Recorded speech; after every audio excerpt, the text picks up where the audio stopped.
भारत म्हटलं की आपल्या डोळ्यासमोर काय येतं? एक देश, एक नकाशा. पण ही गोष्ट त्याहून खूप मोठी आणि जुनी आहे. ही गोष्ट आहे भारताच्या जन्माची, त्याच्या कोट्यावधी वर्षांच्या एका अविश्वसनीय प्रवासाची. चला तर मग आज भारताच्या याच अद्भुत भूगर्भीय प्रवासाला जरा जवळून जाणून घेऊया.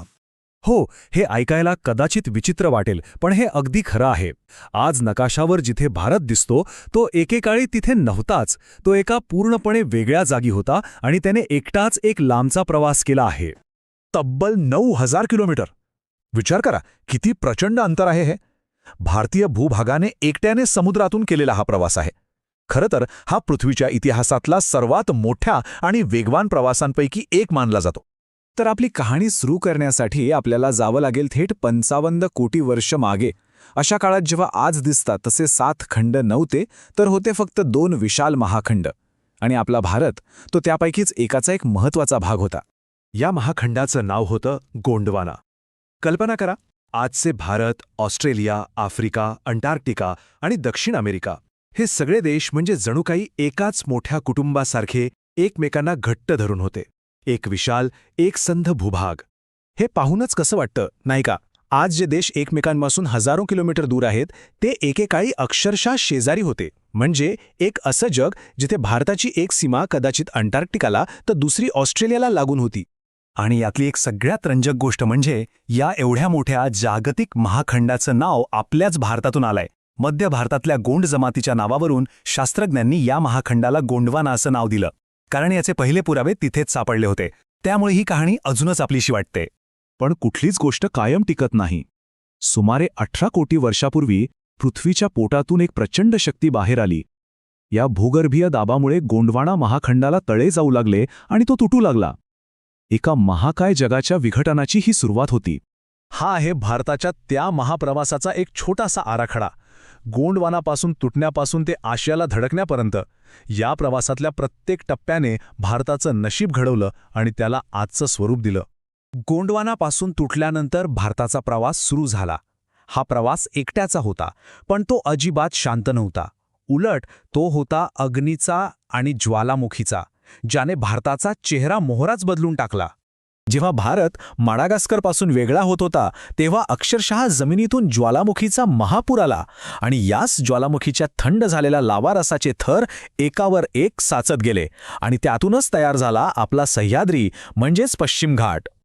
आणि बघा, निसर्गाचा चमत्कार. तेव्हा तयार झालेले हेच पश्चिम घाट आज भारतासाठी एक वरदान ठरले आहेत. ते एखाद्या नैसर्गिक भिंतीसारखे अरबी समुद्रावरून येणारे मॉन्सून वारे अडवतात आणि त्यामुळेच दक्षिण भारतात मुसळधार पाऊस पडतो. हा पाऊस म्हणजे इथल्या शेती आणि कोट्यावधी लोकांच्या जीवनाचा आधार आहे. पण कहाणी इथेच संपली नाही. भारताचा प्रवास चालूच होता आणि मग घडली आणखी एक मोठी घटना. साधारण 6.5 कोटी वर्षांपूर्वी भारतीय भूभाग एका हॉटस्पॉटवरून सरकला. हॉटस्पॉट म्हणजे पृथ्वीच्या कवचाखालचा एक असा भाग जिथून मॅग्मा सतत बाहेर येत असतो. आणि या घटनेमुळेच तयार झालं दख्खनचं पठार, ज्याला भूगर्भशास्त्रज्ञ डेक्कन ट्रॅप्स म्हणतात. ट्रॅप म्हणजे पायरी, कारण हा लाव्हारस पायऱ्यांप्रमाणे पसरलेला आहे. आणि हा इतका विशाल आहे की आज महाराष्ट्र, गुजरात, मध्य प्रदेशचा खूप मोठा भाग या पठाराने व्यापला आहे. आणि आता बघा इतिहासातला एक विलक्षण योगायोग. ज्या काळात पृथ्वीवर डायनासोर्सचं राज्य होतं, तेव्हा त्यांच्यावर एकाच वेळी 2 बाजूंनी हल्ला झाला. एकीकडे मेक्सिकोजवळ आकाशातून एक महाकाय लघुग्रह आदळला आणि नेमक्या त्याच वेळी दुसरीकडे भारतात जमिनीखालून दख्खनचे ज्वालामुखी आग ओकत होते. विचार करा, एकाच वेळी 2 महाभयंकर आपत्ती. या दुहेरी हल्ल्याने डायनासोर नावाचा अध्याय पृथ्वीच्या इतिहासातून कायमचा संपवला. चला, आता आपण या प्रवासाच्या अंतिम आणि सगळ्यात नाट्यमय टप्प्याकडे वळूया. कोट्यावधी वर्षांच्या एकाकी प्रवासानंतर भारत आपल्या अंतिम ध्येयाजवळ पोचत होता. आणि इथे होणार होती एक अशी टक्कर जी जगाचा नकाशाच नाही तर जगाचा हवामानही बदलणार होती. बाकीच्या भूगर्भीय प्लेट्स अगदी हळू म्हणजे वर्षाला 2 ते 5 सेंटीमीटर सरकतात. पण आपली भारतीय प्लेट ती जणू काही रेसिंग कार होती. वर्षाला तब्बल 15 ते 25 सेंटीमीटरच्या वेगाने उत्तरेकडे धावत होती. आणि एवढ्या वेगामुळे एक प्रचंड टक्कर होणं अटळ होतं. आणि अखेर तो क्षण आलाच. तब्बल 9,000 किलोमीटरचा प्रवास पूर्ण करून 5 कोटी वर्षांपूर्वी भारतीय प्लेट युरेशियन प्लेटला जाऊन धडकली. ही टक्कर इतकी जोरदार होती की दोन्ही भूभागांमधली जमीन एखाद्या कागदासारखी चुरगळली गेली आणि वर आणखी वर उचलली गेली. आणि यातूनच जन्म झाला जगातल्या सर्वात उंच पर्वतरांगेचा, आपला हिमालय, ज्याला जगाचं छप्पर असंही म्हणतात. पण ही गोष्ट फक्त इतिहासाच्या पुस्तकात वाचण्यापुरती नाहीये. या सगळ्या घटनांचा परिणाम आजही, या क्षणीही आपल्या जीवनावर होतोय. हिमालय हे फक्त दगड मातीचे डोंगर नाहीत, ती भारताची लाईफलाईन आहे, जीवनवाहिनी आहे.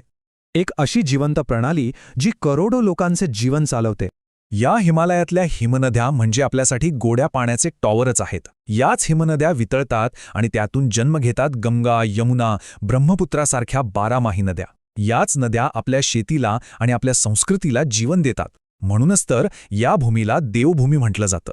तर मग सगळं एकत्र जोडून पाहूया. पश्चिम घाट तयार झाले म्हणून दक्षिण भारताला मान्सून मिळतो, हिमालयाची टक्कर झाली म्हणून उत्तर भारताला 12माही नद्या मिळाल्या, आणि दख्खनचं पठार तयार झालं म्हणून मध्य भारताला ती सुपीक काळी कसदार माती मिळाली. म्हणजे बघा, प्रत्येक प्राचीन घटनेचा धागा थेट आपल्या आजच्या जीवनाशी जोडलेला आहे. याचा अर्थ काय? तर भारतातला प्रत्येक डोंगर, प्रत्येक नदी, प्रत्येक मैदान हे फक्त दगडमाती नाहीयेत. ते एका महाकाव्याचे जिवंत साक्षीदार आहेत. एक असं महाकाव्य जे कोट्यावधी वर्षांपासून लिहिलं जातंय. म्हणून पुढच्या वेळी जेव्हा आपण सह्याद्रीच्या कड्यावर असाल किंवा गंगेच्या प्रवाहाकडे पाहत असाल, तेव्हा एक क्षण विचार करा, आपण फक्त एक सुंदर दृश्य पाहत आहोत की कोट्यावधी वर्षांपासून सुरू असलेली एक अद्भुत कहाणी अनुभवत आहोत. आणि हीच कहाणी भारताला भारत बनवते.